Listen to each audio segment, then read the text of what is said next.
Okay, chemistry students, let's go ahead and let's get started with our Unit 1 video notes. I'm going to go over a few things. I'm sure I've already said this on the other video that you watched, but just as a reminder until we get used to our online class. Hopefully you've printed out your calendar for chemistry class. And I do not know why I have Wednesday, Thursday. That's completely wrong. I will change that. It needs to be Tuesday, Thursday classes. Right. One thing that's important is that what's in red over here on the side is going to be your due dates. Okay. Not only did I give you the date that is due, I even gave you the time that it's due. Okay. Just to make sure that way we know. I'm looking over here at week 1, and I'm sure you have your calendar already printed out.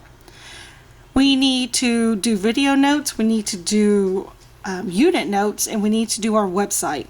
We will do those 3 things every single unit. Our video notes are notes that we have a video and there's a person talking and you're going to write down your notes. The Unit 1 notes are notes that I give you. I am going to record myself doing the notes and talk as if you were there in class with me, and you write down the notes again. The CK12 website is a website. You got to type in CK12. Every student will have their own login and password. It's going to have reading. That is actually our online book. And there's reading sections for you to do. And at the end of the reading sections, there's a quiz to take. You need to submit the quiz for every single unit. So video notes. On the video notes here, we have 3 sections that we're going to do for Unit 1. So let me go ahead and play those. Hopefully you've got your notes in front of you. The one reason why I'm going to record in all of our notes is because I want to make sure that you have time to pause it, rewind it, watch it again if you need to. What I do need you to do is I need you to take that highlighter that I gave you, and I need you to highlight your notes of what you do not understand or what's confusing. Because when we do our Teams meeting or Zoom meetings, but when we meet with each other, I need you to ask me then what you don't understand, why don't you understand it? Tell me to explain it again. Okay? It is going to get a little confusing. Chemistry is not an easy subject, especially because everything's on a microscopic level.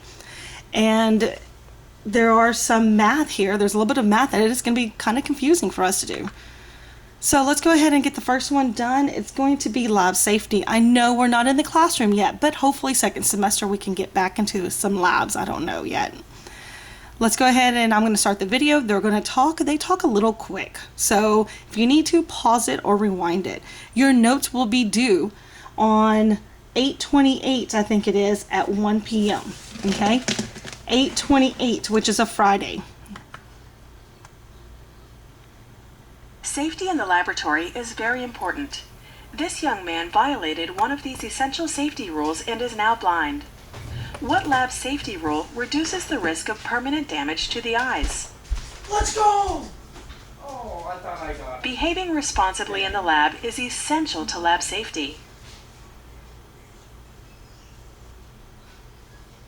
Always obtain your instructor's permission before beginning a lab or handling materials and equipment in the laboratory.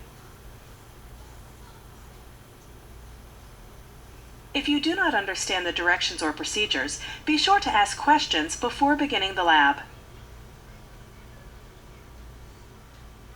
Always wear safety goggles or other safety equipment that is appropriate for the lab being conducted. Never eat, drink, or chew gum in the lab. Remember to waft gently when smelling a substance. Wafting allows you to safely determine if a substance has an odor. You should hold the container about 6 inches from your nose and waft or wave your hand over the chemical to bring the scent toward you.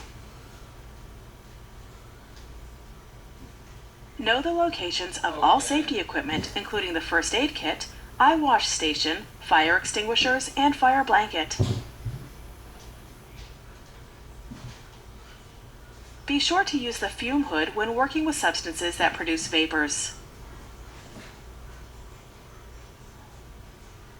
Dispose of all chemical wastes properly. Never mix chemicals in the sink or place unused chemicals back into their original containers. Your instructor will inform you of the best way to dispose of chemicals in the lab.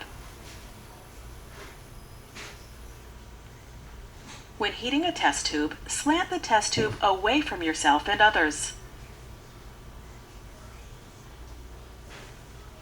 When diluting a strong acid, remember to add the acid to the water while swirling and stirring the solution. Be careful of any heat produced during the dilution. Secure long hair, dangling jewelry, and loose clothing prior to beginning a lab.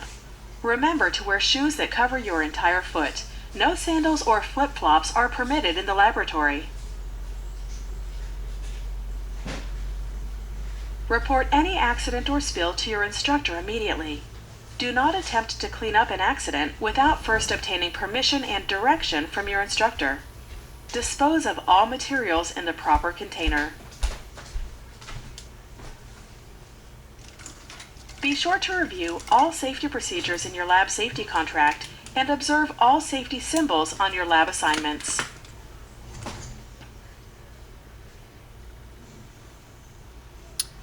Okay, at the end of those notes right there, you've got questions. You need to answer those questions. You are going to submit this for a grade. You must have every blank filled in for your notes, and you must have all the questions filled in. For every blank that is missing, or for every question that's not answered, then you're going to lose a point. Okay? So let's go ahead and go to the next one. And here we go. MSDS. Household chemicals can be dangerous, so their bottles contain label information on their hazards. Chemicals stored and used in a lab are often more dangerous. What types of information should there be on the hazard potential for each of these chemicals? A material safety data sheet, called an MSDS or SDS, is an instruction manual for the properties and hazard potential of a chemical. Labs must keep all MSDSs on file for every chemical used or stored in the lab. These MSDSs must be accessible at all times, as mandated by the Occupational Safety and Health Administration, or OSHA. The OSHA Hazard Communication Standard specifies that certain information must be included on MSDSs. OSHA does not require a particular format for the MSDS, although several standard formats are used. An MSDS begins with the manufacturer's name and contact information, the identity of the chemical with its common name, chemical formula, chemical abstract service or CAS registry number, and hazardous ingredients are also included. The physical and chemical characteristics listed in the MSDS include molecular weight, appearance, odor, solubility, boiling and melting points, vapor pressure, and vapor density.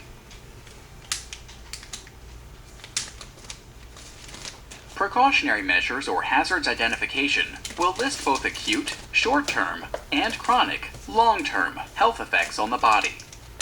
This section informs as to whether the chemical is corrosive to the body, radioactive, or if it is a carcinogen. It may also include information on health effects to specific organs or organ systems. Toxicological data is also provided and includes the LD50, which is the lethal dose to 50% of test animals, and is often used as a relative indicator of how poisonous the chemical is to humans. The lower the LD50, the more toxic the chemical is to the body. The emergency or first aid section includes first aid measures for eye contact, skin contact, inhalation, and ingestion. Fire and explosion information on an MSDS includes flammability, flash point, explosion hazards, products of combustion, and any special remarks on flammability. The reactivity data section on an MSDS will list a chemical's stability or instability, incompatibility with other substances, corrosiveness, hazardous decomposition products, and other special remarks on reactivity.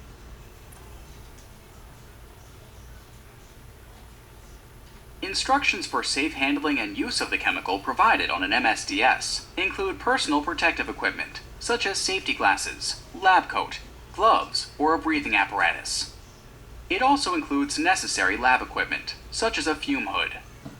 Safe handling measures incorporate proper storage measures, disposal procedures, and conditions to avoid, such as light, heat, or sources of ignition.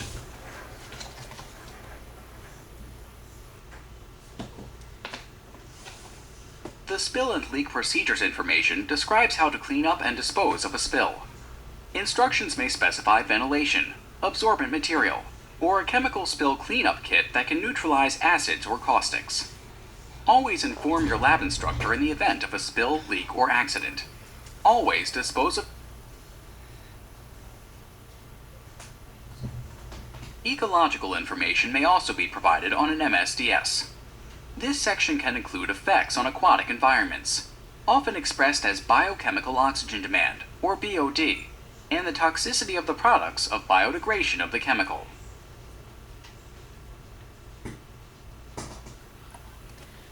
Okay, again, you've got questions at the end, so please make sure you answer those questions completely. Let's go ahead and go to the next part. There's only 3 sections here for us for this unit. Scientific tools in chemistry.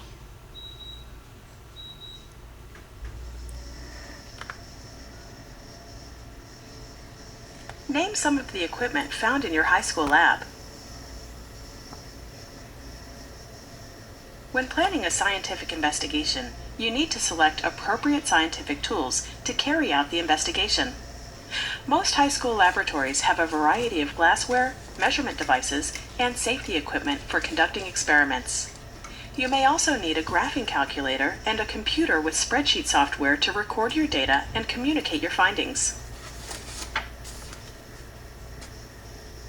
Standard glassware includes the graduated cylinder, beaker, test tube, burette, and different types of flasks. A graduated cylinder is used for the precise measurement of liquids greater than 10 milliliters. Beakers may also be used, but only for approximate measurement. Beakers cannot measure as precisely as graduated cylinders. The Erlenmeyer flask is useful for mixing contents by swirling the flask because the tapered neck prevents contents from spilling. Like the beaker, the Erlenmeyer flask is used for approximate measurements. The burette is clamped to a ring stand and is used to precisely measure liquids and dispense them into a flask. The numbers on a burette are different from those on other lab glassware. Numbers on a burette increase from top to bottom because liquid gets dispersed from the bottom of the burette.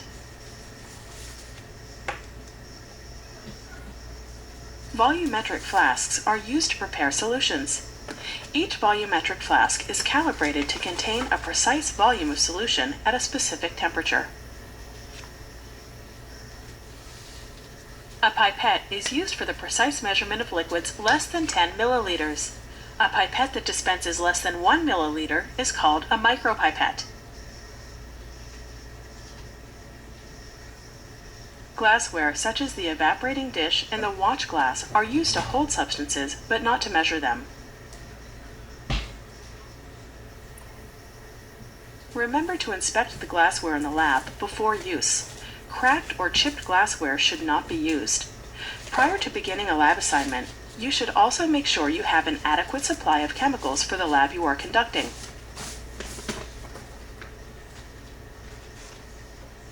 Other scientific tools used to collect data include the triple beam balance, the electronic balance, meter sticks, timing devices, thermometers, and various other meters like the pH meter. All these tools are used to collect quantitative data, which are data that can be measured or counted. Probes are the part of a meter that is placed in the solution. The probes on a pH meter are placed in a solution in order to measure pH. Conductivity probes are placed in a solution to determine the conductivity of the solution. Other physical properties that are measured or tested in the lab include mass, density, volume, melting point, boiling point, and freezing point. In the chemistry lab, you'll often observe changes that cannot be measured or counted, such as changes in color and odor and formation of bubbles.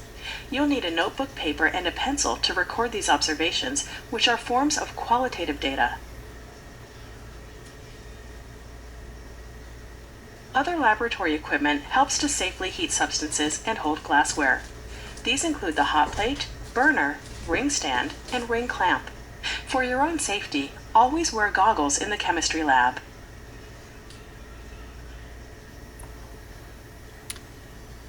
Okay, so that's Unit 1 video notes.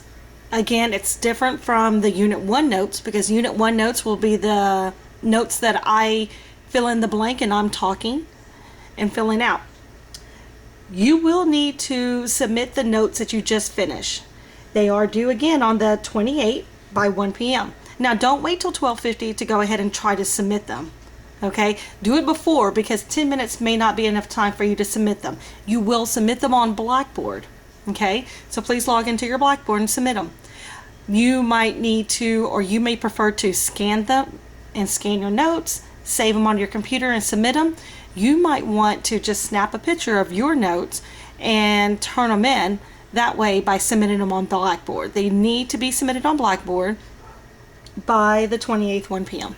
Okay, please don't wait till the last minute, especially if you've never used Blackboard. You might need a little bit of time to practice with it so that way you can get it done. If you're having problems, because I know this is Unit 1, then please contact me so that way we can get through that and maybe I can walk you through it, okay? Alrighty, thank you and talk to you later. Bye-bye.